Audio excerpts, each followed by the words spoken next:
Hello boyos, Rich Boy J here back in with another video, and this is going to be Christmas aboard the Millennium Falcon. Now Christmas is a time for us all to reflect on how great of a year we had and to really spread love and joy to the people we care about the most. Obviously, for our main protagonist in Star Wars, that's a little bit difficult now, seeing as that at the end of The Last Jedi, a lot of their friends got killed, and they're all pretty much stuck aboard the Millennium Falcon. So this video is going to involve us catching up with our heroes and seeing how they are enjoying the holidays. Before we go inside the ship, I do just want to look at a few of our friends who have kind of tagged along on the outside of the ship.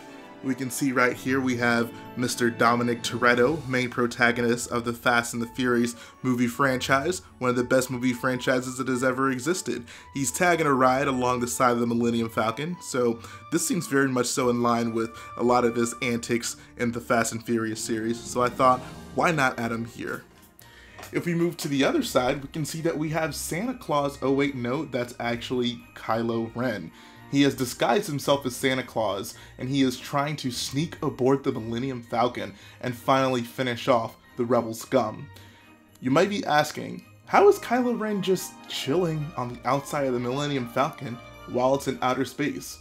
My response to you would be, if his mom can do it, then so can he. First, let's start at the cockpit.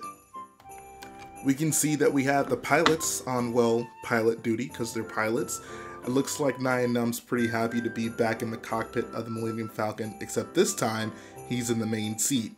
And of course, we are joined by the Porg that sat aboard the cockpit of the Millennium Falcon when Chewie was driving on a crate. He has returned, and he is a very cool little dude to be chilling up front with the big boys. Moving along to the other side of the Falcon, we can see we're greeted by a Resistance officer just making her way down to the cockpit. And look who has joined the party. No one else but Babe Fortuna. Shout out to the few people who actually understand this reference, but hey, he's maxing, he's relaxing. Looks like he's spitting some game to one of the girls on the Resistance crew. You do your thing, babe. You do your thing. Now, as we move our way to the cargo area of the Falcon, we see something that doesn't look too good.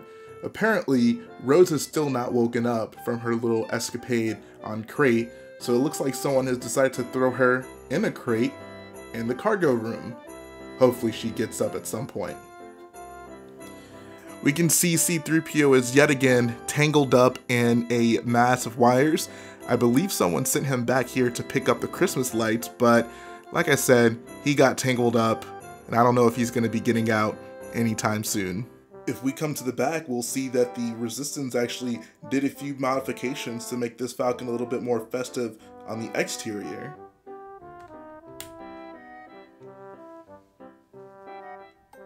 Making our way over to the kitchen area of the Falcon, we can see a Resistance worker that was sent to actually get a check on C-3PO and figured out where he is with those dang Christmas lights. Have another Resistance crew guy coming out with some blue milk and cookies, gonna set that out for Santa Kylo Ren. And over here we have Chewbacca, and he is up to no good. You can see he is holding a Porg, and I think he is about to throw it in the oven. Now that he doesn't have any other Porgs around him to make him feel bad about it, he can try out what he believes would be a delicious meal. And now we can make our way to the main area of the Falcon, and this is where everyone has gathered together to enjoy Christmas Day. You can see that they're kind of standing around and listening to Finn tell a story. Finn is actually telling them the story of how he met Rey and how he rescued her on Jakku all by himself and was the hero of the day. Rey seems to have a few reservations about the way that story went down, but hey, Finn doesn't seem too concerned about that. We have Leia and her out-of-canon daughter sitting on the famous couch in the Millennium Falcon. We got BB-8 joined with Poe as well, sitting in Han Solo's chair. I felt that was very fitting. And of course, R2-D2 chilling in the corner with the Porg on top of his head, as he is at the end of The Last Jedi. This guy over here, his name is Clark. Clark isn't really enjoying Finn's story. In fact, he thinks Finn's a bit of a show-off, so that's why he has that irritated look on his face. And that's going to finish up our Christmas aboard the Millennium Falcon, guys. I had a ton of fun putting this together. I do think it's really cool that in Star Wars right now, everyone that's in the Resistance is currently aboard the Millennium Falcon. So not only is it an awesome thing that, of course, you know, there's this small band of rebels, which has kind of been the way Star Wars has always been. There's a small band of rebels chilling out, hoping to make a difference in the galaxy. But the fact that they all are aboard the most famous ship in the galaxy, the Millennium Falcon, I think makes it all the more cooler. So thanks to you all for watching this. I'm hoping that you enjoyed this little video that I threw together. Of course, Merry Christmas to everyone who is celebrating it. Happy holidays otherwise. And I really do hope that you have a great day.